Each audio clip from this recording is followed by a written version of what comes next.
48 days.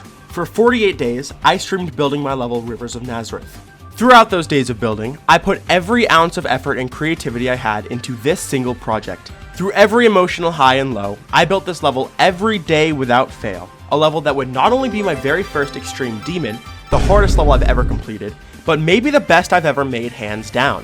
48 days later, and it's finished. Oh my gosh. I actually did. Oh my gosh. Holy frick. Without a doubt, this was one of the most difficult things I've ever done. Not just beating the level though, that was also insanely hard, but streaming every day, building a level that, while creating, I truthfully didn't even like that much. So much of the marathon was me running out of ideas and desperately trying to escape complete burnout. That's not to say I disliked building the level entirely, of course, and there were highs and lows, but a lot of the lows hit me really hard. There were many points during this marathon that I worried the level would never finish, and I wondered if it would be a better idea to disappear off the internet and quit while I was ahead. But of course, I didn't. I pushed through, and every day I got closer and closer, albeit usually pretty slowly, to finishing the level. With the entire marathon behind me now, and the level out and legendary rated, I think I'm happy with it. The marathon was hard, but looking back, it was fun. And I can't express enough how genuinely grateful I am for everyone who showed up and hung out with me during all the streams, even if just for a little while, and to everyone who showed their support and helped with the level along the way. Without y'all and my stream chat, I know for a fact this level would have never been finished, so thank you all so much. But now, I want to take you all back to where this entire event all began, and tell you about the creative process of this level. Because truthfully, I don't think any level of mine has quite as much in it as this one does. It all starts 6 years ago.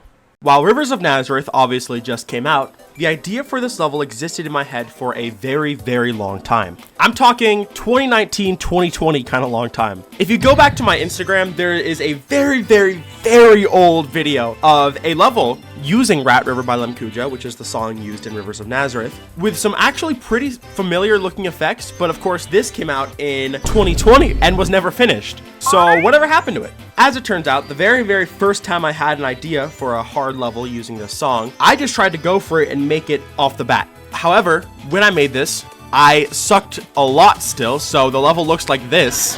Which, I mean, to be fair, I was proud of it when I made it, but it never went anywhere. It was too laggy for my computer and just not that good. And a lot of this was actually made way later. I did some of the decoration in this in like 2021, so it took a weirdly long time for this level to die. You can actually see some parts of this background are kind of reminiscent of the robot parts background in Rivers of Nazareth if you've seen it. As you'll end up seeing, a lot of stuff from this old beta level actually ended up making it into Rivers of Nazareth, which I think is really cool because I've had ideas for a level using the song for so long, and it just took this long for the idea to be fully realized in my head. And not only that, I knew I wanted to make this level an extreme demon, but for a very long time, I hadn't even beaten one. And when I did, it was troll level, and that's a pretty weird first extreme demon. So the other reason I waited so long to make Rivers of Nazareth, despite having the idea pretty much in my head for several years, was that I wanted to be confident that I could make an extreme demon that was actually good. Some of my other attempts at extreme demons were not that, so I definitely wanted to wait until I knew I could do my idea justice. And then one day, mid-summer of 2024, I was driving home from work, and none other than Rat River by Lemkuja came on my car stereo. And then all of a sudden, it just appeared in my mind. And that's essentially where I realized what this level would be. At the same time, November was coming up, and November is usually the month where I do my building marathon of that year. Build 8 days, and then the previous year I had done 2U, where I streamed every day for 8 days. I wanted to level it up. It would be the perfect opportunity to stream every single day and build this level that way. I don't know what I was thinking. Not a speed build level, not a challenge level, a full actual level. It was a horrible idea. And from there, I knew that this level would eventually exist. And one of the first things I ever did for it was make a joke level from it. My first ever idea was to make it look like anti-Razorblade. This is my level Razorblade with an invert trigger and an invert hue trigger. And I slow it down to match Rat River by Lemkuja. And I played through this on stream and I was like, whoa, actually some of the pulses on this look really cool. Like right here with the glow beams, I was like, dang, the negative like glow pulse look really neat actually. That's another huge source of inspiration for the level. And also you'll see by this old joke level, the original name of the level was Waters of Nazareth, which is just the name of a Justice song. And then I realized that would be a horrible idea to name a level that, because if someone searched Waters of Nazareth, they would just find the Justice song. So I named it Rivers of Nazareth because obviously the song is named Rat River, and I still wanted it to be a Justice reference. And low-key, Rivers of Nazareth is a freaking goated extreme demon name, dude. That goes so hard. At that point, I knew it was time to start working on the gameplay. As you can see, I also made some old decoration that went pretty much unused, other than the parallax and the effect in the background, which you can see was actually taken from the old Rat River level, which I think is kind of funny. The gameplay was somewhat inspired by a very legendary layout by TH31, not only consciously, but subconsciously as well. At the end of this robot part, there's a teleportal thing, and when I went back and watched the layout, I realized that's literally just in the TH31 layout. Like, that's just directly copied, basically. So that's kind of funny. I think it's chill, though. Truthfully, building the layout was not the most interesting process, other than the fact that it was obviously the first true, real attempt I've ever had at making an extreme demon. Keep in mind, other than troll level, I've never played another extreme demon. The only exposure I've ever had to any extreme gameplay was troll level. So my lens when creating this layout was very much just, you know, my own experiences with other not as difficult levels. So I was pretty worried when making the layout that it wouldn't be like up to standard for people who regularly play extremes. I knew that there was basically nothing I could do about making it traditional, and I wasn't really worried about making it traditional. If I wanted a traditional extreme layout, I would have just had someone else do it for me, but I knew that with my lens, I had a unique perspective on extreme gameplay. And as long as I made sure that it was fun with a bunch of playtesters, like so many playtesters, I figured it would be fine. It'd be unique from circumstance, and I'm sure it wouldn't be for everybody, but I think I was okay with that. It went through a lot of nerfs and balances, but that's fine. Most people agreed that the layout was fun, which was shocking to me. The thing is, the whole layout is basically in 3x speed exclusively, and there's no ship part until the end. But the end has this like huge burst of energy in the song. So I knew I wanted to represent that with something that felt completely different from the rest of the level. So I made this insane click sync based ship part. I know some people don't like it, but I know some people really like it. I personally think this ship part is the most fun gameplay I've ever made, like hands down. A lot of stuff in this level is just a bunch of gameplay tropes I've always wanted to make, but I've never made a level hard enough to warrant it. So it was pretty fun actually making the gameplay. Once I stopped worrying about it so much, the gameplay was actually incredibly enjoyable to make. I gotta say, I very much enjoyed myself making the gameplay.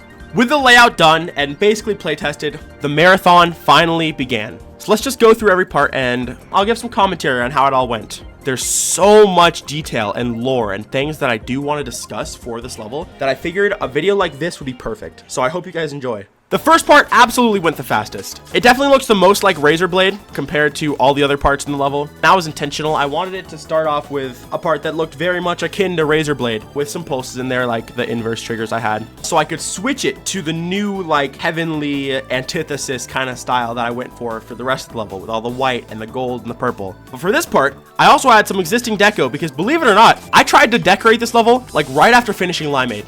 I have no idea what I was thinking. It went horribly. The decoration that I made was very bad. It looked genuinely awful, and I'm glad I went back and decided to redo it. I ended up adding these Caraspace-esque rotating lines, this sick equalizer effect in the background using an area scale, which I'm so proud of. For the block design, it's pretty simple. I have some more area effects here with these tiny equalizers. It's pretty much just an outline block design with some subtle 2.0 decoration and some not so subtle 2.0 decoration on the inside. God, I love these blocks so much, dude. I think it's low-key sick how they like pulse invisibility wise, and then you can like always see the dots on the inside. Like I think right here, this looks goated. This part came together so fast, and I like still think it holds up really well. I have no idea why. Another small thematic detail is that there is an eyelid border over this, and then this transition comes in where a circle comes down, spins in the center, and then Arabic text appears on either side, and the circle comes in and it transitions into the white part. This unknowingly began a huge stylistic and thematic shift in this level. What I wanted was text that said open your eyes on either side. Open your eyes is 3 words, that's not gonna fit evenly on two sides of a circle. That would look stupid. So I was inspired by some of Limkuja's work with their music videos, especially for their newest album. I love the way Arabic looks as a language. I think it's really cool. I was like, okay, let me see if open your eyes is just 2 words in Arabic. And it is. So I decided to painstakingly trace in some Arabic by literally just putting a text overlay over OBS and then spamming a bunch of circles to trace it out. It was a horrible process, but it worked. And when I put it into the transition, I was like, wow, this like aesthetically is unlike anything I've ever seen in GD. I don't think I've ever seen Arabic used in GD like this. So I said, screw it, and I put it in. That goes for all of the other Arabic in the level, because obviously I used Arabic many times in this level afterwards. All of it was just purely aesthetic choices. There's no like deeper meaning to the usage of Arabic. There's nothing like that. It is literally just for aesthetic purposes. But it all really did just come from wanting to make an aesthetically pleasing transition, and it basically changed the entire way the level looked. Other than that, that's about the first part. The first part came together in literally a single day, which I mean is kind of cheating because a lot of the decoration was done in advance. But either way, day 2, I was already on to the second part. As soon as I started the second part, I knew I wanted to have some insane pulses. And when I told myself I wanted to have insane pulses, I started thinking of an old challenge level I built called Gay Webtoon. I'm going to tap you guys into Gay Webtoon right now. You'll have to forgive the tangent, but Gay Webtoon is a level swap between Mel's and Ilrel, I believe. And then right before 2.2 came out, I was streaming building fake styles, and one of the styles that I randomly picked was just called Gay Webtoon. So I made my own level inspired by Gay Webtoon. And it looks like this, and you'll notice that block design effect is kind of familiar. And that's because I literally just stole it directly from my own level. Well, actually, I can't remember if I stole it or just recreated it, but either way, this is a combination of a low opacity colored layer with a bright blending layer on top of it. And that conveniently works really well on a white background. It shows up in a really weird, like dark to bright way. I'll show you. It looks like this. Which is really weird because you can see like where it's still blending and it's still like so bright it washes out to white, but at the same time you can see like the dark color underneath, and it creates a really interesting dynamic for the colors. And that's a format I followed with much of the decoration, especially in this first part. You'll start to notice that some of the like color decisions, like for example the spikes, how they're dark with like dark low opacity glow. You'll see that if I just invert it, oh hold on, you'll see if I invert it, it looks normal. And that's what I was going for. Most of the colors in this level are just supposed to look like they're inverted without using an actual invert trigger. And I think that's really cool. I think trying to think outside the box with color schemes and like color palettes like that is really underdone in GD. Of course, I still sprinkle in invert triggers here and there just because I think it looks really sick in this part. But still, that should explain most of the color choices in the level. But especially this first part is when I really tried to lock into trying it out. And it was different. It was really weird having to think of colors in this way, where I'm not thinking of like, okay, how do I make this look like it's, you know, bright, and how do I give it the smoothest glow, and how do I make the colors work so well together? I suddenly wasn't thinking like that, and I was thinking in the inverse. I was like, okay, what would this look like if it was just a regular object but inverted? The 2 color loops that I used primarily in this level are a gold loop, and then of course my other color loop is a very simple, just purple and blue loop. I try to make it extremely subtle. If you see, it switches between a slightly dark blue to just barely purple. And I wanted to make it more subtle because I'm kind of over my super bright flashy color loops. Like you're not gonna see me do a blue and pink color loop in any of my levels anymore. I'm over it. So I wanted more subtle color loops. This one was more akin to the Razor Blade and kind of Justice aesthetic with the dark yellows of like the Cross album cover. And I felt that this was a thematic opposite where it's white on like a very heavenly purple and blue. It's like very royal feeling almost. And those colors are what I built basically the whole level off of. One other thing that I really wanted to do with this level was cool UI. Now, I was inspired by the Knots level, Capsule, and sprinkled across the level were these just like design overlays. I don't know, there's probably a specific word for them, but I'm not tapped into graphic design enough to know it. It's these designs that are supposed to look like information, but all of the text is just like random abstract symbols, and it's just like random drawings, and it says the name of the level, Capsule. And I looked at this and I was like, wow, that is so sick. So what I did was I made my own custom language from scratch, other than the fact that it kind of looks like the Space language. But I remade it. I tried to keep it pretty simple with the symbols. It is 26 characters long, so technically this could be an alphabet cipher, but in the actual level, the only symbols I used to replace letters were the symbols for R, O, and N, which you can see right here, because I used these primarily for UI overlays. So what I have here is I have the other symbol I made for this level, which is just, I use this negative space, so it says R, O, N, and then these are the letters, if you cipher it to English, that say R, O, N, and then it's just a bunch of random stuff that slowly appears in the UI, and then in the other corner, I just have 3 stars to kind of balance it out compositionally. It's pretty basic, and you'll definitely notice that as the level goes on, the UI gets more and more complex, which I think is really cool. As for actual effects in this part, it's pretty simple. Most of the trigger work that you'll see on the top and bottom comes from these structures actually, because if you notice, each one of these structures consists of a line that moves and rotates from right to left, which was hell to do. It was so difficult because none of these could be on a loop. So each structure has a specific set of rotating lines on it. And that's why the editor for this part is absolutely disgusting. There's so many just huge bunches of triggers. It's awful. The other big part of it, I'd say, is the background here, which is just 3 layers of pyramids moving.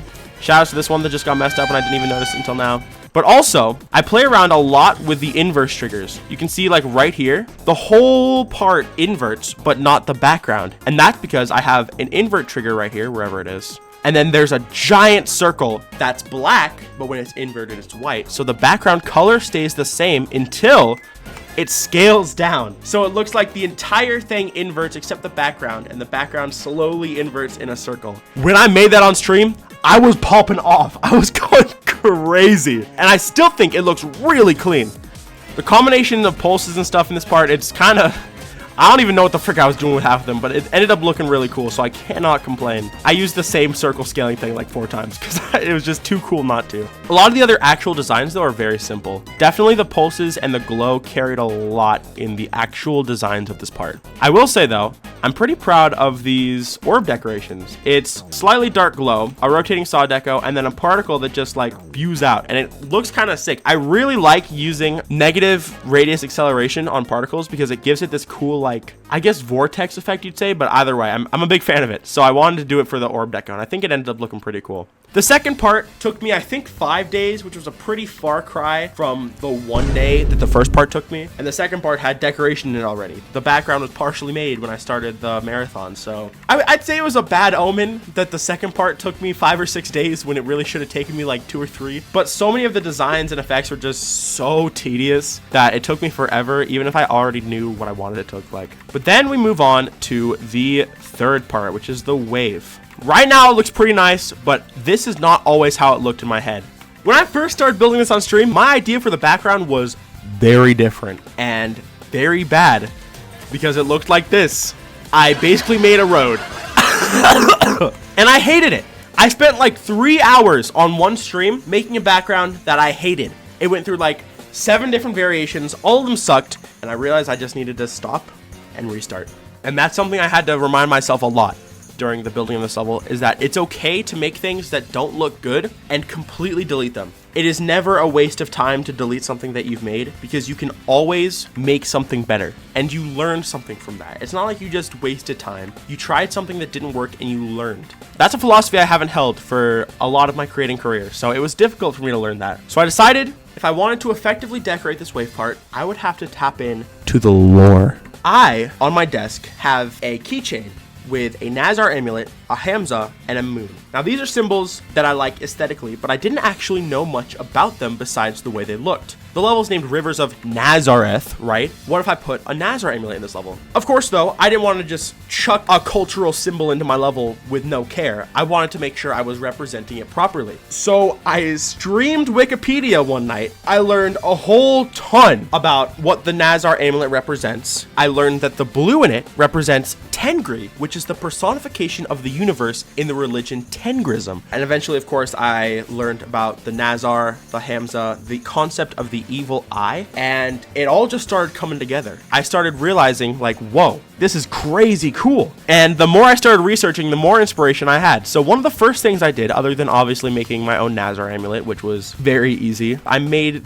this little text that appears. It's kind of difficult to notice in the wave part. Holy frick, if I could select it. But the text that appears here says Tengri in ancient Turkic, which is crazy. No one's ever used this language in a GD level, I guarantee it. Nobody would know what that is unless they were like super tapped in. And Tengri shows up quite a lot more in this level, actually. There are a couple stylistic and symbolic references that I'll touch on later. But now, very suddenly, this level went from basically just a cool effect level with pulses to a crazy effect level with insane lore. And after this, I also had the idea for a Hamza, because when I looked into it, Hamzas are supposed to deflect the evil eye back at the sorcerer. That is verbatim from Wikipedia, by the way. So I thought about it and I was like, okay, what if the player dying is just the evil eye getting to the player? And then I continue thinking, okay, what if I made it so that a Hamza appears when you die and it's like it deflects the evil eye and allows you to respawn? So that's exactly what I did.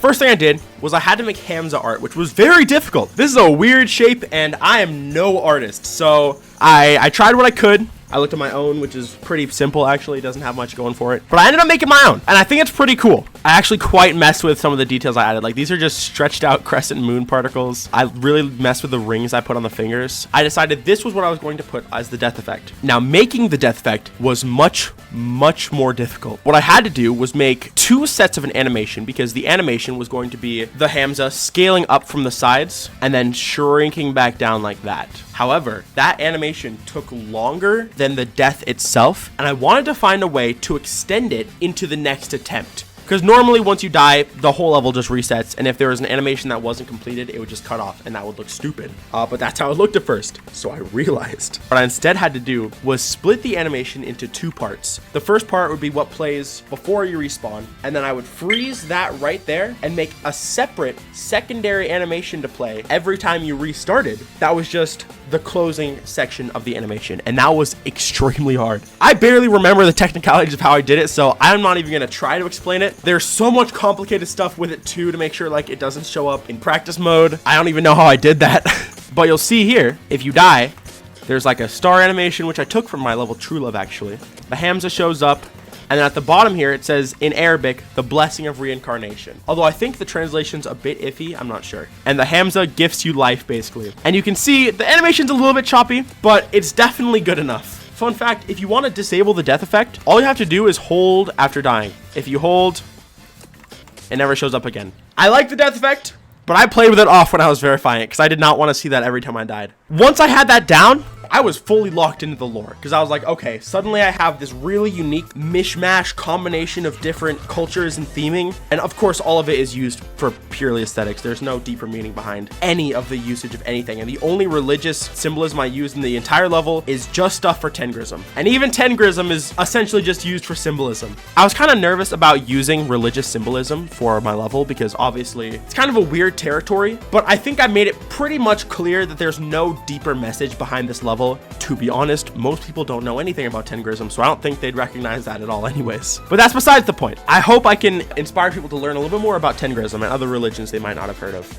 Anyways, back to the wave. I also wanted to try out an effect that was pretty on par for the negative color aesthetic that I wanted to go for. My friend Ninkaz came up with an effect where if you layer 2 invert blending gradients on top of each other, you could put glow on that layer and it would show up as inverted, which is crazy because everything above and below it would show up as normal, but anything on that one specific layer would show up as if it was negative. So essentially you could create subtractive glow, or as I call it, negative blending. And I'll demonstrate that. If I were to place blending glow normally on a white background, as everyone knows, it would be invisible because you can't get a color brighter than white. However, if I slip this onto B3, which is my inverse glow layer, suddenly we have inverse glow, and you can stack it And instead of it, maxing out its brightness in the center, of course, it's inverted. So what ends up happening, anything that would be white becomes black. To demonstrate, this is what this blending glow would look like on a normal black background. This would look like, it looks pretty similar, but you'll notice that when it goes white and when the centers are white because of the brightness, this is black. So in essence, you have a negative inverted blending glow, which is crazy. And it offers for a lot of unique aesthetics that wouldn't have previously been possible in GD. So what I did to utilize this was mostly this little effect here. It's a pretty basic effect where it's just a flower of 2 sets of curved glow that rotate on each other. And I just had this for one part of the background right here.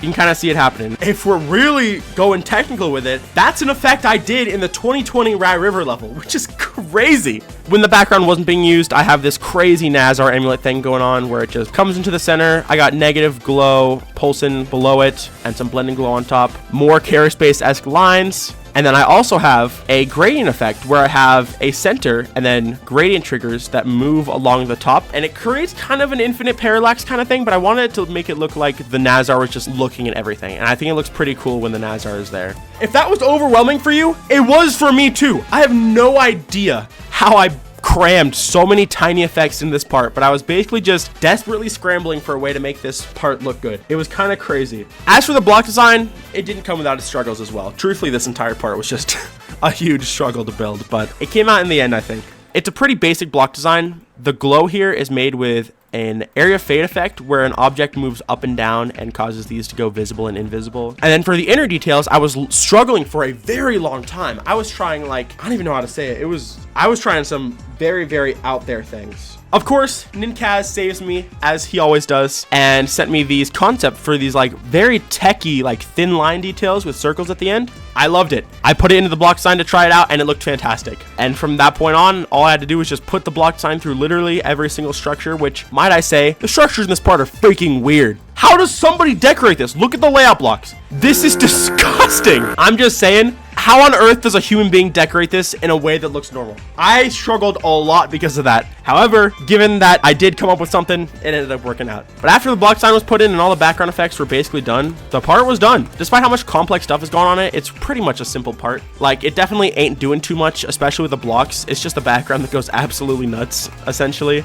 And I'm okay with that. I think the colors look pretty good. I had some unique pulses. But then we have this transition. Out of nowhere, hand art comes in, and then the symbol for Tengrism spins in the center. There's some lore behind these hands. Essentially, my good friend Defy had posted some art a couple weeks before I made this art myself, and it was so sick. It was like an exact vibe that I was trying to accomplish with parts of this level. So I was talking to Defy, and I was like, yo, I'm gonna try to make some hand art of my own in Geometry Dash. I have never made art. I have especially never made hand art. It was pretty difficult, I'm not gonna lie. I actually used my own hands, a photo of my own hands as reference. And as you can see, it went through a lot of design variations. At first, I thought it'd be a good idea to just trace my hand exactly before realizing that's stupid. I'm not trying to make realistic art. In the unoptimized copy of Rivers of Nazareth, there's just my hand. This is literally just an exact photo of my hand, essentially. But then I utilized the brilliant Allium drawing mod, and I kind of traced around it. I tried to give it a bit of a rougher look, especially if we isolate the lines here. You can see that it's a lot rougher, and I think that's much cooler stylistically than just making realistic hands. And for a while, all I had were the outlines. The whole night I was streaming when I just had the outlines for the hands in the transition, the hands were done. The transition I thought was done, and it just looked weird. And then I realized that's not how art works. I can have an outline, but I need to actually fill it in with shading and colors. So the next day I came back and we were back to the hand art. It's not amazing. It's extremely basic shading on the fingers. I did some weird hatching almost. And then I put, a highlight for the palm of my hand. And I did that on both hands. And I think it looks fine. At the very least, I was smart enough to have a consistent light source. And these two hands are actually different. The last thing I did was add this little star detail, which I am so freaking proud of. I just have a star on the 2 fingertips, and I think it looks so sick. I don't know why, I just love the aesthetic, especially with the warped star and the very tiny triangles on the ends. I wish I could export this art in full quality, but Geometry Dash don't work like that. If I zoom out, you just stop seeing some of the triangles and it looks dumb. when it was finally said and done, I think the transition was really, really cool. Even if it took me forever to make, it was definitely an interesting thing to do on stream. I literally just streamed tracing my own hands into GD, and my chat reacted accordingly. They were going insane over my hands. It was a little strange. But after that was the robot part. The very first thing I did for this robot part was the background. And the background I made in a single night, first try, and it looked fantastic. Once I did that, I thought this part was finally going to go smoothly. I had been on the wave part for like 8 or 9 days, and I was like, you know what? I'm tired of not being able to come up with cool stuff first try. Please just let this part go well. And you know what? I really thought it would. And then it didn't. As soon as I started trying to make block designs, the part kind of fell apart. This part went through so many block designs, and I tried to do so many different things that just didn't really work at all, and it was pretty frustrating. Everything else was just a struggle to come up with. There's so many pulses that got changed and rearranged, and I think below the level there's like 10 different old designs. Like we have, I don't know what I was thinking with these 2.0 blocks. Oh man, this part would look disgusting if I used 1.6 metal blocks. Dude, this part could have been so much worse, so I'll take what we can get with that. I ended up using this one effect that my friend Waff showed me for the orbs, which ended up being one of my favorite details of the entire part. All it is are these sod decorations just stretched and warped over and over again. It is maybe the simplest effect in the entire level, but it is so cool. I gave it some of the inverted glow type aesthetic that I had in the second part. And then behind them, I have these like galaxy effects that kind of scale in and scale out with the player. That was one of my favorite details. Once I started adding more details like that, the part kind of came together. I also have this gradient trigger like opposite parallax going, where it's kind of like shadows move across the tops of the blocks. This detail is so mid. It is like such a nothing detail. It really doesn't add that much to the part, which makes me kind of sad, but what can you do? Like, it doesn't look bad. It's just kind of unnoticeable. And this part was definitely overall my least favorite part of the level. It sucked coming up with inspiration so hard. What I came up with, I think, was fine at best, but it is what it is. And to not enter complete mental purgatory when building this, almost every day while building this part, I would just stream Mario Kart. I'd build this part for like 30 minutes. I'd get tired of it, and then I'd stream Mario Kart with viewers. And thus began the Mario Kart arc of my Rivers of Nazareth marathon. I just realized I didn't have Grover Cleveland on the entire video. I'm cooked. Everyone say hi to Grover. He's back. So anyways, as I was saying, the gameplay in this part is really unique, or I think it's unique. It's centered around these clicks with blue pads and orbs, where you have to wait to hit the pad before hitting the orb, and I believe that's the case for most of the orbs in this part. And I find it extremely fun to play. I know some people might find it kind of inconsistent or very weird, but I think it's a very, very cool gameplay quirk. I just want to mention it for a second because I was pretty proud of it. Once the part was wrapping up, I ended up settling on this block design, which you can't tell in the editor, but it comes out of just a bunch of moving lines and some pulsing glow. I think it's pretty mid. One thing I don't think is mid are these animations that I made for the blocks. It consists of a star scaling in and pulsing with like a ring. And I think when playing, it looks so sick, especially if you play in game, because I added shakes to it. These star animations feel really impactful, and I think they're really cool to represent this part of the song, where the song goes like wow, wow, wow, wow. Each one of those hits has a star animation, as you can see. Truthfully, I wish I found a way to make it a bit more noticeable in game, but I was very proud of that when I made it. You'll also notice there are some subtle shaders on the player, actually. The player kind of glitches out. That happens multiple times in this part. It was just something subtle I decided to add. It was kind of inspired by a level swap I did with Woolsey a while back, actually, where I did some similar trigger work. I truthfully forgot that detail even existed in this level, but I wanted to bring it up because it's kind of cool. So a lot of the shader usage in this level is just stuff like that. Like if I had a wave warp over this part where the whole thing just went woo woo woo for a second for no reason, that would look stupid, because what does that represent? That's meaningless. I much prefer when shaders are used in like a creative, meaningful way, even if it is just to represent the player glitching out to the song. Anyways, the part wrapped up pretty fast once I found a block design. Even if it wasn't perfect, it worked, and frankly, I was just tired of working on this part. However, on this transition, I wanted to make something special. I mentioned it earlier, but this is very much inspired by the layout for Rat River made by TH31, where the player just teleports over and over again, which I think is really sick. And on screen, this very peculiar sketch that appears nowhere else in the level shows up one by one. This was the sketch that I made back in like chemistry class in 2019 and just wrote Rat River next to it.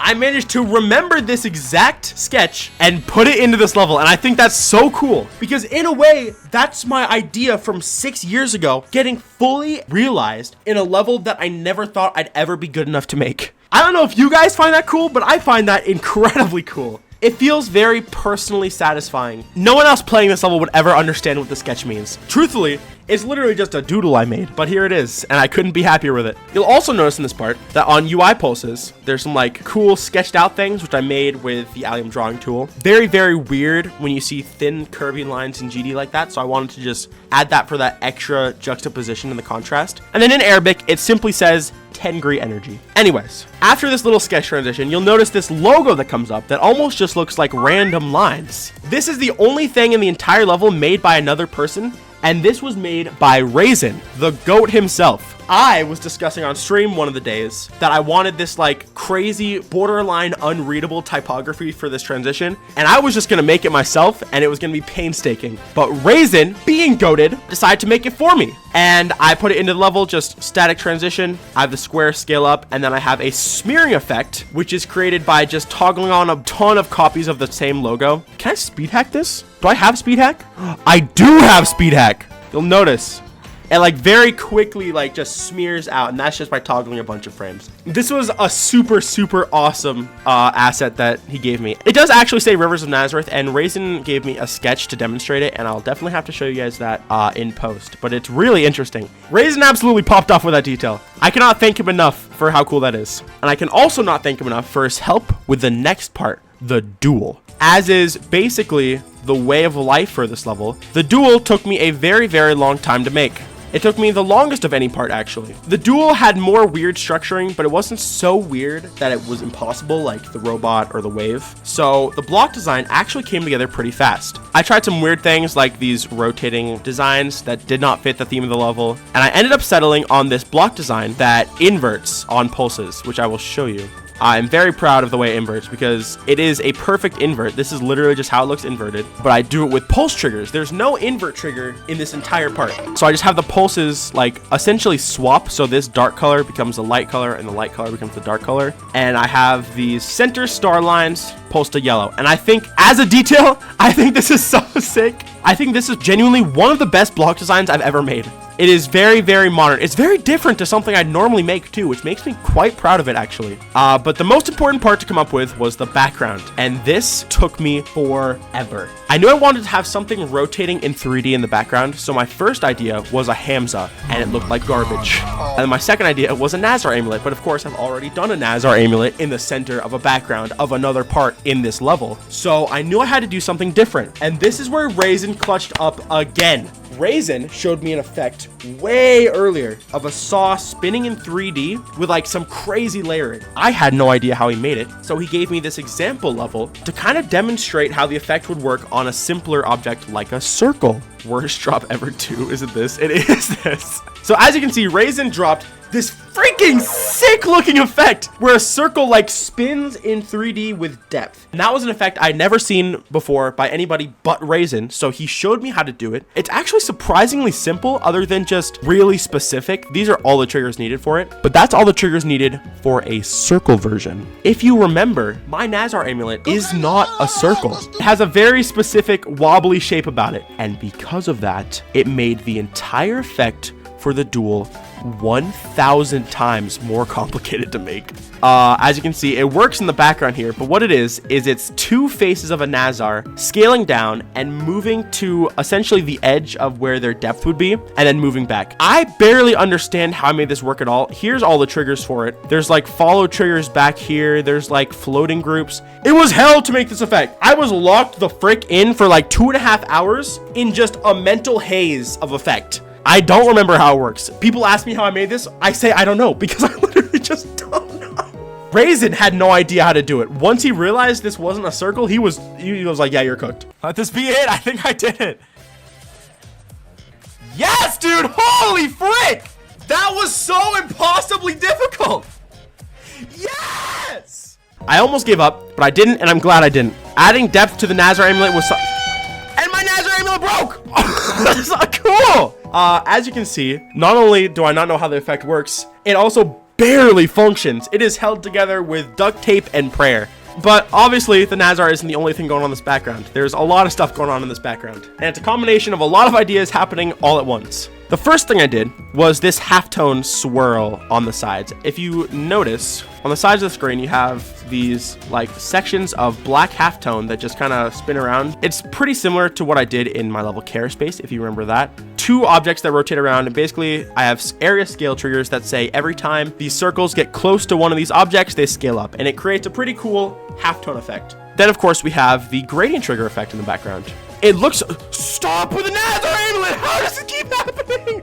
You'll see that the gradient effect in the background with the solid color thing moving around weirdly, it doesn't look like what you'd expect a normal gradient trigger effect to look like. And that's because it's technically wrong. It was based off a pretty regular follow effect. I know it was some sort of simple change that made it look weird instead of just how it was designed to look. Yes, you can see this is what it's supposed to look like. It's just like a regular thing with 3D depth, but I thought that was low-key kind of boring. All I did was flip it vertically, and that created the more abstract looking effect. But I think it looked really cool, actually. You see, it kind of switches from going left to right. It switches from scaling around. It's quite unique, I think, but it was made essentially by accident. Then, of course, I have more Caraspace-esque lines. I was truly cooking with these, downright abusing the lines. They were just everywhere in this level. And then I also have this really, really interesting particle that kind of swirls around the eye. This particle was the idea of my friend Galaxies, who showed me this cool sweeping particle effect I could do. At first, this effect was over the entire level, and it just got completely scrapped. My original plan to fill up space in the background / foreground was to have these like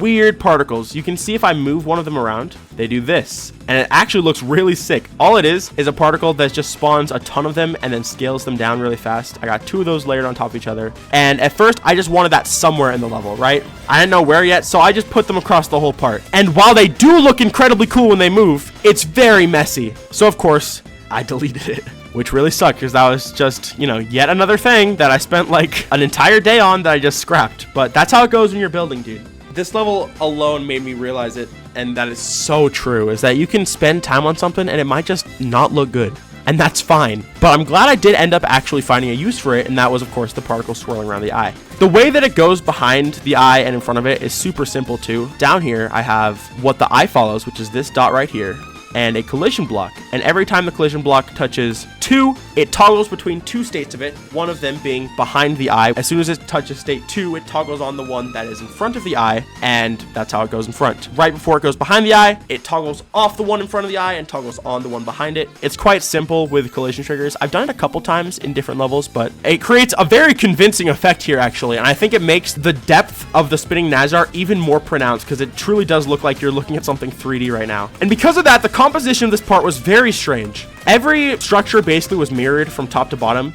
so having some sort of central focal point for the background was very necessary to make this feel compositionally right. If I had stuff just flowing in the background, it wouldn't have looked as cool. I decided to go all in with the rotational idea, so every single thing in the background rotates. However, this left the part feeling incredibly flat because there isn't any depth in the background, and all of the foreground stuff is just on one layer, and it's a pretty, you know, borderline modernistic block design. I knew I had to have some insane stuff going on in the foreground, so the first thing I did was a very, very simple parallax right here. It's just 3 rows of dots moving in a parallax with a very simple collision trigger setup, and it's low-key kind of hard to notice on top of everything else that's going on, including the UI. But it helps add a lot of depth, and it was very needed because this part was incredibly flat when I first made it. Speaking of UI though, that's another thing I dialed way in on here. As you can see, the main UI I'd say is this set of my custom language, and then this animation, which a lot of people won't notice is the Rivers of Nazareth symbol where it says RON, and I manually made it spin in 3D.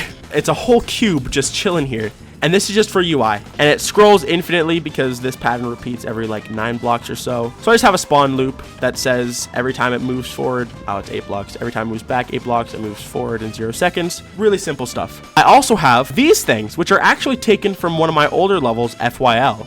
Originally, that was my idea for the background. As you can see here, I would have had just giant prismatic like mountains in the background with the thing spinning in the center. It looked super weird. It looked so ugly and dumb and static, so I scrapped it. And I was really sad about that actually, because I was very, very much thinking that this would look good. Like for the whole time I was brainstorming for this part, I thought that's what I was gonna do, and it sucked. Those are the only static UI things in the part. I tried to test out some other things, but they didn't quite work, so I'm happy with the UI that I ended up going with. This wasn't the only beta background I made for this part, though. I actually ended up making the ship background originally for this part. I realized that it was way too cool for the dual and it would fit a lot better in the ship. So once I made that effect, I was still out of a background for the first part, but now I had a fantastic background for the ship part, and we'll get to that soon. There's one other effect that I'm really proud of here, and it's this glow pulse. Every time the screen goes dark, your player goes invisible, glow pulses on the orbs you're about to hit, and this crazy yellow to pink to red to purple pulse fades in on the sides of the screen, and it makes it really impactful and feel very, very specifically like different. Colors like that aren't really used anywhere else in the level, and I was very proud of that. And you'll notice that this specific pulse happens every time a slap bass sounds happens in the song. You'll notice it there. You'll notice it there as well. And for specific impact parts like this click, where I have a spider orb that has like really tight timing into this pad, I have an impact frame actually, where 2 stars go over where the orbs are, and then the whole screen is just filled with either purple or white. And that happens on a couple clicks where you don't have to click immediately afterwards, because obviously being blind right before you have to make a tough input kind of sucks. So this only happens a couple times, and it's with clicks that don't have important inputs immediately afterwards. They're always spider orbs into pads. I actually tried out impact frames in the previous part, the robot, and while it looked really cool, the song just didn't allow for it, and it felt so goofy playing because the impact just happened when it was like lame. So fun behind the scenes lore fact, there were more impact frames in this level, and I deleted them. There's one part of the song right here in this duel that I wanted to represent in a really specific way. Right there where it goes, and the player jumps around. I wanted to have art, like graphic design-esque art, to toggle on screen while playing. So I decided to make it, and this is what I made. I made this star map with labels for the big stars in my custom language, and the first 2 symbols of Tengri, and then a second one with a planet with a label with a constellation, the second 2 symbols of Tengri, 3 Hamzas, more language. This I believe says Tengri energy, which I think is really cool. I also use these custom warped star objects on the outsides, which I'm very proud of. I freaking love these star objects. I use it a lot in this part and the final part, the ship. And then finally I have just a star map, the symbol for Tengrism, more stars, more constellations, more labels, more of these gosh dang stars, and all of this appears in the span of 2 seconds in this part. I think less than 2 seconds actually. It just shows up to sync with the song. 4 completely unique graphics for 2 seconds in the level. Tell you what though, it looks freaking good. That goes hard, dude. And I still think these as standalone art pieces are actually kind of sick. With those done, that was basically the part. The only other thing I really needed to finish was a transition into the ship. I actually sketched out this transition before making it, and I knew that I wanted to have ellipses scaling up from the center in a light blue color, because light blue represents Tengri. Like for example on the Nazar amulet, that's what the light blue represents. And I wanted the final part of the level to be like the most abstract part and the most energetic part. So I wanted it to be like you're venturing through the eye of the universe, and this is just pure energy represented. So I wanted a transition to fit that. I ended up building basically exactly what my sketches looked like, which is always satisfying. There's a lot of stuff going on here, so it's a very laggy transition, but it is a very cool transition. And there it is. Arabic shows up in the center that simply says adventure through the eye of the universe. A bunch of ellipses scale up, and you'll actually notice that a very subtle space background scales up with it as well. I wish it was more noticeable. I truly don't know how I could have made it more noticeable, but I think it's pretty sick. And then of course, since all of this Arabic was made with just tiny dots, I could actually put an area fade effect over this. So you'll notice that the text like smoothly fades from gold to purple, and I think that's kind of cool. And with that transition done, of course, it was finally time for the ship part, which I think is pretty easily the greatest part I've ever made. Of course, as discussed, the first thing I ever did for this was technically the background, because it was actually a background for the dual part, and I just ended up moving it to the ship. Keen-eyed viewers might notice that this background is pretty familiar looking. It kind of looks like something Woolsey made a long time ago in his level Beppis, and that's definitely what it was inspired by. What this is though, is 2 sets of lines right here. All of these lines not only rotate around a center here, but also rotate around themselves, making this really crazy looking mirrored wave effect. Thankfully in 2.2 we can stretch out lines super wide without having to use center groups. So object wise, this is a very efficient background, like weirdly efficient. It still lags a lot though, which is sad. This is definitely the laggiest part of the level, and I feel like it shouldn't be. But all it is 2 sets of lines, one on the right, one on the left. They're both low opacity black and under a white mask, where we have a blending color over a white background, so the only thing that shows up are the lines. And since the black is low opacity, every time they overlap, it looks way darker on the overlaps. So it makes really interesting and like striking shapes. It looks very out of this world. And even though it was created halfway on accident, I think it's probably one of the best backgrounds I've ever made, if not the best background I've ever made. And you'll notice too, it fits with a subtle progressive theme I have going, where every single part of the level slowly but surely gets more and more abstract. The first part has just music equalizers, and the second part is mountains. The third part starts to get more abstract with just Nazar emulate art. The robot, same thing, just an effect in the background. And then of course the dual is just a bunch of symbolism and things like that rotating around each other. The peak of abstraction in the center of the universe, it is a simple abstract background. Well, I guess I wouldn't say simple, but it's very abstract. It is pretty clearly the most abstract background in the level. However, even though I knew that I wanted it to represent like the full focus of energy and abstraction at the center of the universe, it still took me quite a while to have that vision fully realized in my head. It's a pretty out there idea, so I feel like it's fair that it was hard to visualize, but either way, it took me a long time to come up with stuff that I liked. Especially considering, who would have guessed it, once again, the layout for this part is absolutely disgusting. Look at this dude! You guys gotta understand, I had a serious problem on my hands. While the gameplay was extremely fun, it was so out there to decorate. It is like easily the most out there and bizarre thing I've ever had to decorate. So it was pretty daunting entering a layout like this and having to make something clean and efficient with it. The first thing I ever did was make a ton of negative blending things. I made these. I believe I have blocks somewhere that are even on negative blending, and they look horrible. They ended up looking pretty nasty, I think. I made these blocks and they looked like this with like, I mean, they had interesting pulses. It was really weird and like really out there. And at first I liked it, but the more I played with it, I started to dislike it quite a lot. I ended up coming up with just this simple white block design. And I was like, screw it. It's literally just white, but I kind of like it. It's technically a very slightly off white and it has glow behind it. So it does have, you know, it does have something going for it. It's not just literally white blocks. It's a gradient block that subtly pulses between the two colors of the part, where whether it's pink and blue or gold. I think it pulses to gold at some point.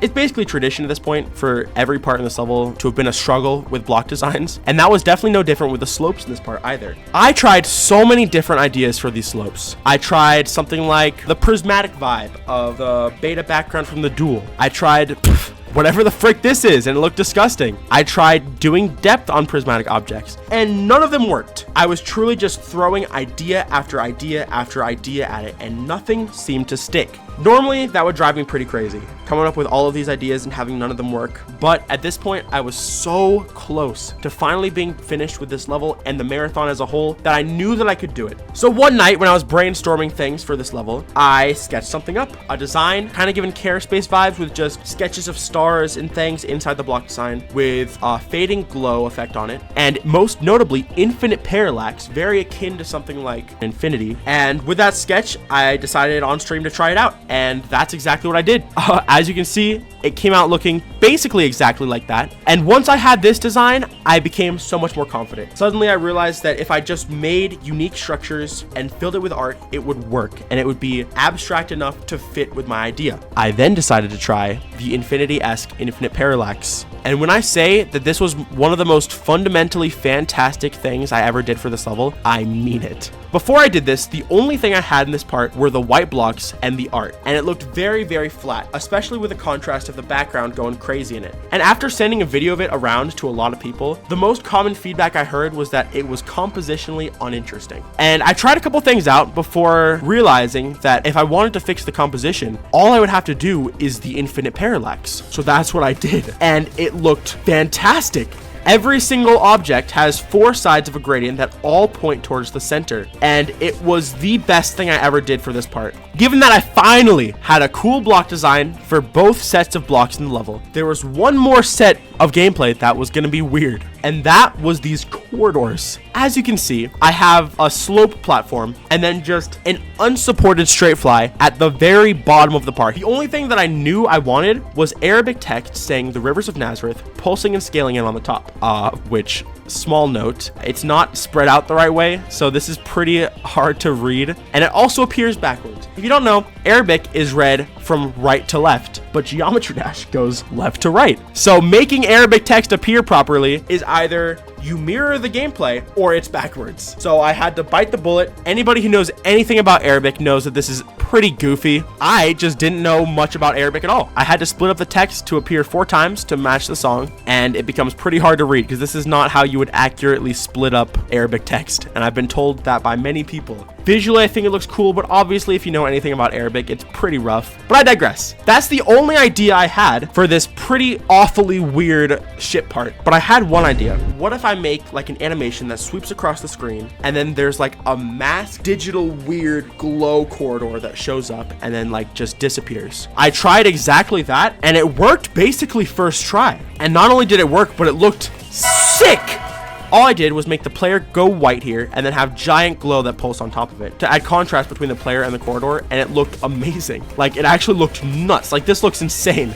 Or I think it looks insane. Once I had that corridor idea, I knew that I could run with it, and that was one of the most difficult parts of the level essentially done, and I didn't have to worry about it. It's hard to tell, but it is actually masked. These aren't just white spikes, these are cuts into the design, because you can see stuff behind it. There are 2 different kinds of corridors in this level though. We have the regular straight flight corridors, but then we have something kind of weird. We have these kind of corridors where it's sloped and it moves between 2 separate corridors with a teleport portal. This was another thing where it's just like, what was I even thinking making the structuring for this level? How does a person decorate this? Is what I was thinking when I was trying to build it. But eventually I figured if I kept it simple, it would work, and that's exactly what I did. I sketched out a simple idea for it. I kept it simple, just a plain flat color that filled the insides with some star details moving opposite directions in the outside. And it ended up giving it kind of a cool masked look that I wasn't really going for, but it looked good. This was one of the only details in this ship part that I added first try, and it looked good first try. This went through 0 iterations. With that done, that could also work for the very final segment where I have 4 of those kinds of straight flies in a row. And once I did that, most of the difficult parts of decorating this part were done. All of the rest of it was just being creative and filling out my structures in a way that made sense. With that done, I could focus on more effects. You'll notice that on each of these orbs, there's actually a frame-by-frame animation. It's not the most noticeable thing in the world. These animations I'm pretty proud of. I have a lot of the circle scaling up animations in this level, but I think overall they were definitely worth it. In-game, when everything's going on in the ship part, these animations are pretty hard to notice, but I thought they were pretty cool. You might be noticing this giant, ugly string of yellow glow that happens a couple of times in the part. And this was originally an idea I had for the blocks, because these are all on an area fade, and originally I was going to have the blocks do something basically like this, where they just fade in and out on the outlines. But not only was that disgustingly object intensive for a single block, it also just didn't look that good. So I ended up reusing that idea alongside the negative blending effect to create these, which are inverted glow lines that actually only show up with the player. In the editor you can see them all, but they're affected by not only an area tint but an area fade as well, so they kind of just flow alongside the player. And when I added that, that was one of the first ideas I had for this part that genuinely worked with my idea of like just raw energy. You'd never imagine that these colors, like a dark yellow and this purple and white, would ever look good together, but it looks so interesting. The combination of like hue changes and the fact that it's negative blending, it makes it really, really striking, I think. And it happens quite a few times. It happens first here. I believe there's a blue version that happens here. You can see it following the player down there. Happens there as well. And then another time right at the end. Is there anything else I'm missing in this part? Oh yeah, for the orb decorations, you'll notice they're extremely big and also use the inverse blending I discussed earlier. They have a pretty weird set of movements though. Each one of these glow orbs actually follows the movement of one of these dots down here, and all of these dots are rotating around it at different speeds, at different intervals. The glow orbs for the actual orb design follow it on really, really small modifiers, so they kind of just wiggle around. Very akin to, if you're familiar, the final part of Infinity, where the block structures kind of do that. The effect is made in the same way, I just used it for different things. But anyways, I put those behind the orbs to add some contrast and make them a little bit more visible, and I think it looked pretty sick. There's also one other effect that I kind of forget I made. Right on this orb, 2 circles scale up around the player and reveal a particle while masking the background. Oh! Sorry, Apple alarm jump scare, my bad. It's a pretty unnoticeable effect, but I guess I should mention it because it is there. That was another one of the very early things I did for this part that I kind of just kept because why not? If it doesn't look bad, I wasn't going to delete it. And believe it or not, there actually are some UI things in this ship part, even if they're a bit hard to notice. The first thing, I guess probably the most obvious UI element of this ship part, are the stars that appear. Every time you click, a set of 3 stars is cycled through and they have a little bit of a movement. So if I spam my mouse, you'll notice that they go crazy. This was a UI detail that I actually made for the Dual, but on top of everything else that already existed for the Dual, it was pretty cluttered. So I figured why not just save it for a part that might need it, which was the ship part. And I think it looks pretty sick. It was yet another example of the usage of the sloped stars I made. I made these for the Dual and I used them like 100 times, dude. They're so sick. It's not often you see things synced to clicks in Geometry Dash levels, even though it's so easy to do. So I think that's probably my favorite UI element in the entire level. But despite that, there's actually another UI element that I often forget about. Right here, I have Arabic text that I believe just says final and another star map ring looking thing, very akin to the graphic pulses from the Dual part. And it just shows up for a second right in this tiny segment right before the first diagonal corridor. I also have pulses that absolutely tweak out the blocks here. It pulses like to green, it pulses to white, it pulses to bright blue, the glow around the blocks pulses to blue, and then pulses to pink, and the white blocks pulse to gold. All this happens in 1 second. I loved adding pulses like that in this level. That was one of the most fun parts. For tiny instances like that, it's very easy to just absolutely go freak mode with pulses and it'll look good and no one will notice. And that's about every detail of the final part. It definitely came with its fair share of weird things in it though. I tried a lot of stuff. Like for example, I made this. I don't even know what I was gonna use this for. It's just wiggling around. I think one night I was just messing around with a bunch of animated objects and I made some dumb stuff. You can tell I was getting bored during the building process when I'm doing stuff like this. From there, all I had to do was the end screen. I had many people ask me what my idea for the end screen was. I always told them the same thing. Nothing. And that's what I did. The end screen when you beat the level is just this particle forever. If the final ship represents traveling through the eye of the universe, then the true ending is nothing. I don't think anything else would be more fitting. It's also, I guess, a good time to mention that this unseen Pusab text saying Rat River Lemkuja is the only English text in the entire level. There is one more set of English text and it says Suom right here. And if you ever die to this teleportal, it'll show up. But other than that, there is literally no English text in the entire level. It's all Arabic, or I guess technically ancient Turkic as well. Also, this level is low-key kind of laggy. For me, it was only laggy if I was streaming while playing it. And before I optimized it, it was like unplayable in some spots. Like the lag spikes I got on the ship were unfathomable. So to fix that, what I did is I created a pseudo LDM. I promised myself I would not play with LDM because that's so lame. I wanted to play in full detail so badly. But when I was streaming, the ship part still had some pretty bad lag spikes. So what I did is I created a pseudo LDM. I can show you this little trick you can do to reduce lag in the ship. It's kind of stupid because this is literally just something I did for myself. That's what the ship looks like normally, right? Kind of goated, extremely bright. Right here, off screen, there's a touch triggered toggle trigger, which normally just falling down from this part, you don't hit, right? But if you jump before the teleport trigger, suddenly there's no area moves. The background gets optimized. There's no animations. Like a bunch of minor stuff gets toggled off just to help lag. If you are experiencing some lag in the ship part, but you don't want to beat with LDM, you can just hold right after hitting this spider orb and you'll get a mini LDM for the ship. It's not indicated with anything. It's not talked about anywhere in the level. It's essentially just a freaking secret. So I wanted to make sure to mention it here. And that was it. With a final jump over a triple spike, the level ends. It's kind of crazy. I think overall, the ending ship turned out just as perfectly as it existed in my head, and it's crazy that it did because that was the part I was the most stressed about building. I knew when I made this layout that this part had to be amazing, and that put a lot of pressure on me internally to make something good. And obviously, given the fact that the ship part took me so long to make and I had so many iterations of basically every detail, it was clear that stress was getting to me a little bit, but I didn't let it consume me. I knew that if I kept trying and kept building, eventually I'd come up with something good, and I did. It's hard for me to believe that I did, but I did. I definitely think this ship part is the best part I've ever made. It represents everything I wanted to represent with it. I think it matches the music fantastically, and that's just about all I can say about the ship, dude. Once I finished the ship part, though, that was it. Other than polishing and final playtesting, I was ready to verify. So I suppose let's just go through the editor and see what we can find. This is the unoptimized copy at 97,000 objects, so there's definitely a lot of stuff hidden in the top and bottom of the level in this copy that I want to show off. So starting with the first part, I did a lot of my art and stuff above the first part of the level, especially the Arabic, and as previously stated, these are just a bunch of circles.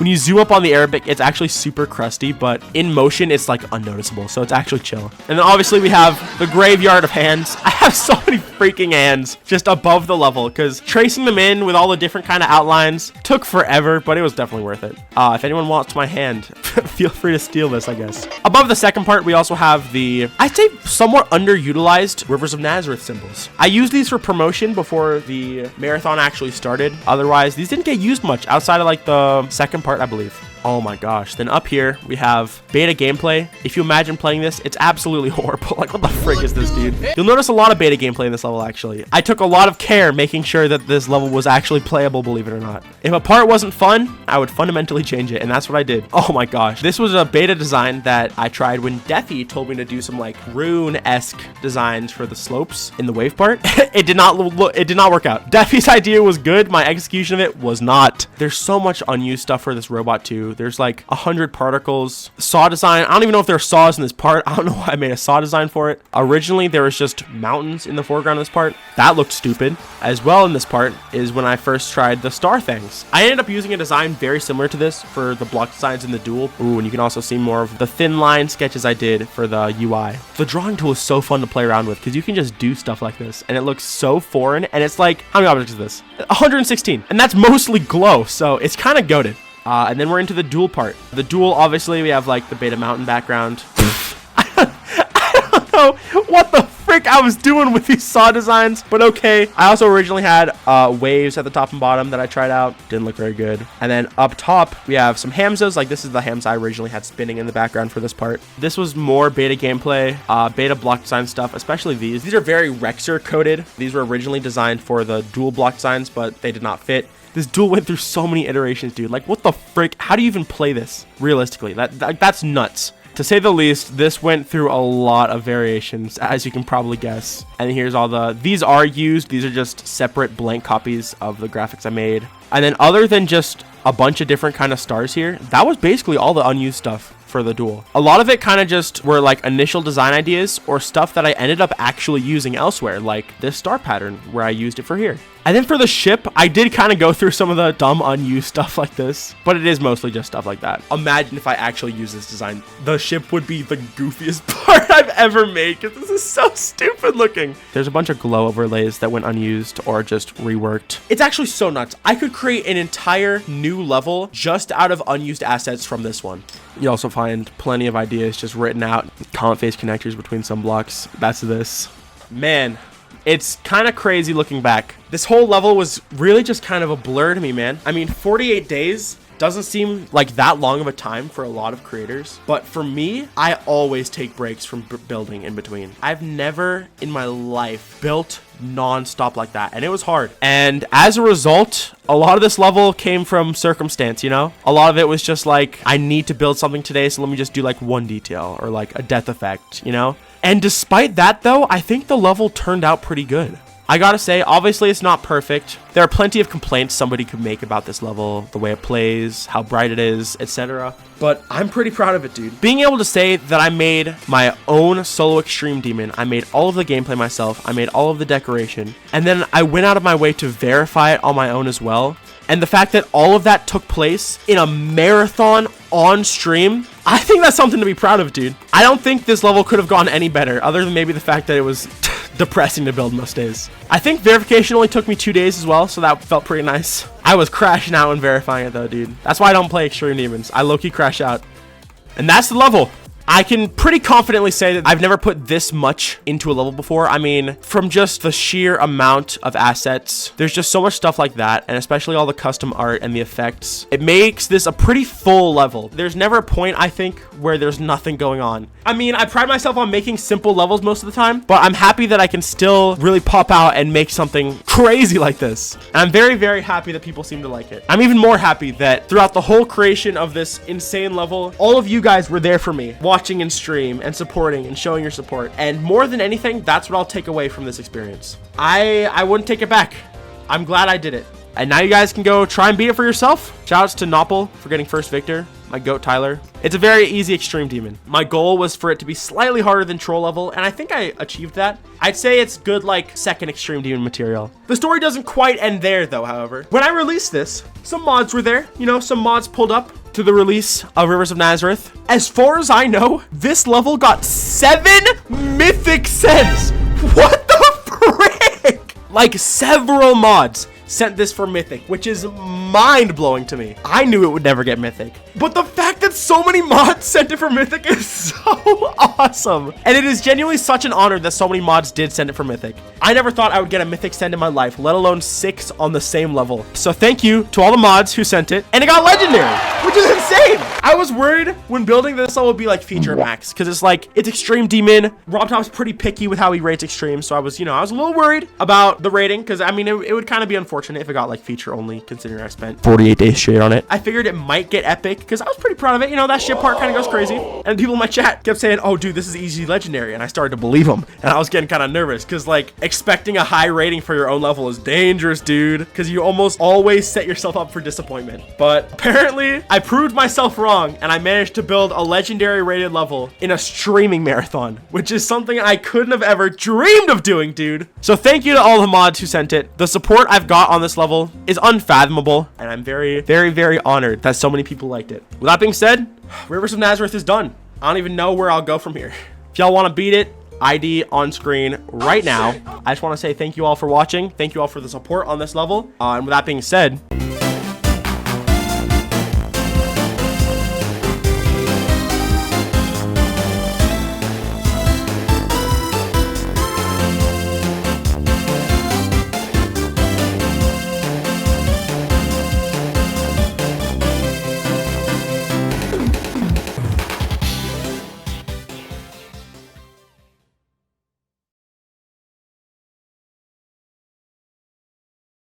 This poor, innocent young man is being forced to watch the GD Awards that tortures you for all of eternity. Listen to his horrifying and dreadful screams. You wouldn't want to be in his situation. Hit like to save this person from eternal damnation.